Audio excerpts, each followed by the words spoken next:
আমি আমার রুম থেকে বাইরে আসছি আর আজকের আকাশটা খুবই সুন্দর। দেখেন অনেক সুন্দর একটি চাঁদ উঠছে, আমার পাশেই দেখা যেতেছে অনেক সুন্দর একটি চাঁদ। অ্যান্ড আমরা জানি যে স্যামসাং ক্যামেরার মাধ্যমে চাঁদকে খুব সুন্দরভাবে মানে ক্যাপচার করা যায়। তাই আমি আজকে ভিডিওতে আপনাদেরকে তুলে ধরার চেষ্টা করব যে কতটা সুন্দর এবং ক্লিয়ারলি এই চাঁদটাকে অবজার্ভ করে আমি ক্লিয়ারলি ক্যাপচার করতে পারছি।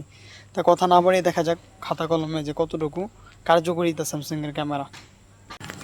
আমরা সবাই হয়তো জানি যে স্যামসাং গ্যালাক্সি S21 আলট্রা থেকে নিয়ে S25 আলট্রা পর্যন্ত সবগুলোতে কিন্তু ভিডিওতে সর্বোচ্চ 20x পর্যন্ত জুম হয়, অ্যান্ড আপনার শুধুমাত্র পিকচারে 100x জুম হয়।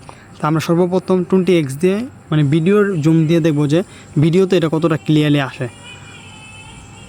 তা কথা না বাড়ে দেখি আমরা কতটুকু আজই। আমরা এখন 2x আসলাম, 6x আসলাম এবং 20x-এ চলে আসলাম। আপনারা কিন্তু এই ভিডিওতে স্পষ্টই দেখতে পাচ্ছেন যে 20x দেওয়ার পরে কিন্তু চাঁদটাকে কিন্তু এই ভিডিওতে ক্লিয়ারলি আনতে পারে নাই। তারা কিন্তু এই চাঁদের যে আলোটা এটাকে অবজার্ভ করতে পারে নাই। এই অবজার্ভ করে যে ক্লিয়ারলি একটা ইমেজ নিয়ে আসবে সেটা কিন্তু ভিডিওতে পারে নাই।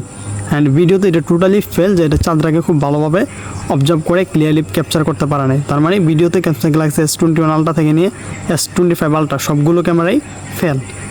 যেহেতু ভিডিওতে পারে নাই তাই আমরা এখন ইমেজ প্রসেসিংয়ে দেখবো যে ইমেজ কতটা ভালোভাবে এই আলোগুলোকে অবজার্ভ করে ক্লিয়ারলি ফটো তুলতে পারে।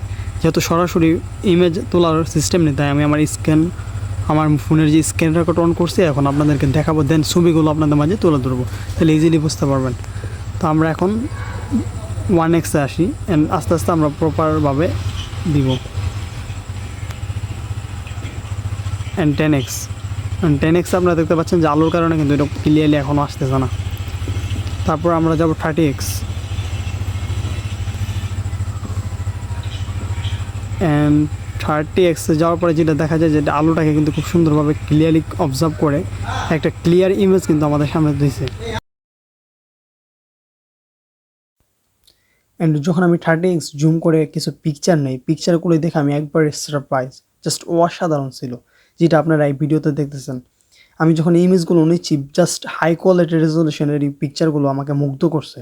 তাই আমি রিকমেন্ড করবো যারা স্যামসাং ফোন দিয়ে আপনারা চাঁদের ছবি তুলতেছেন তাহলে আপনারা অবশ্যই 30x দিয়ে তুলবেন, কারণ 100x দিয়ে যখন আপনি তুলবেন তার ছবিগুলো রেজলিউশনটা কিছুটা নষ্ট হয়ে যাবে। অ্যান্ড ফাইনালি আমরা চলে আসলাম 100x-এ, যেটা অনেকের স্বপ্ন যে স্যামসাং ফোন নিয়ে সে চাঁদের ছবি তুলবে। তা আমরা সেই স্বপ্নের চাঁদের ছবি যখন তুলতে আসলাম অ্যান্ড যখন আমরা ছবিটাকে ইমেজের মাধ্যমে 100x-এ জুম করলাম, এটা কিন্তু খুব ক্লিয়ারলি আমাদের সামনে আসছে এবং অনেক বড় আকার আসছে, মানে মোটামুটি চাঁদের ভিতরে অনেক কিছু দেখা যাইতেছে। বলে রাখা ভালো, ভিডিওতে কিন্তু ক্লিয়ার ইমেজ প্রসেসিং করতে পারে নাই, কারণ ভিডিও ছিল সর্বোচ্চ 20x পর্যন্ত। বাট এটা যখন আপনি ইমেজ তুলবেন বা কোনো ফটো তুলবেন তখন 100x পর্যন্ত জুম করতে পারবেন। অ্যান্ড চাঁদরা যখন তুলি আমরা 100x, এটা কিন্তু অনেক ক্লিয়ার আসে, বাট আমরা অন্য কোনো বস্তু যখন 100x তুলতে যাই তখন কিন্তু কিছুটা রেজলিউশন ঘাটতি থাকে। এবং চাঁদের ক্ষেত্রেও আমরা যখন 100x এবং 30x-এ কম্পেয়ার করি তো দেখা যায় 30x-এর যেই পিকচারগুলো ওইগুলোর রেজলিউশন অনেক বেশি ভালো এবং 100x-এর যে পিকচারগুলো এগুলোর রেজলিউশন তুলনামূলক একটু কম। তাই আমি আপনাদেরকে রিকমেন্ড করবো যারা আপনারা চাঁদের ছবি তুলতে চান আপনারা অবশ্যই 30x-গুলোতে তুলবেন, হয়তো একটু ছোটো আসবে বাট রেজলিউশনটা অনেক ভালো থাকবে।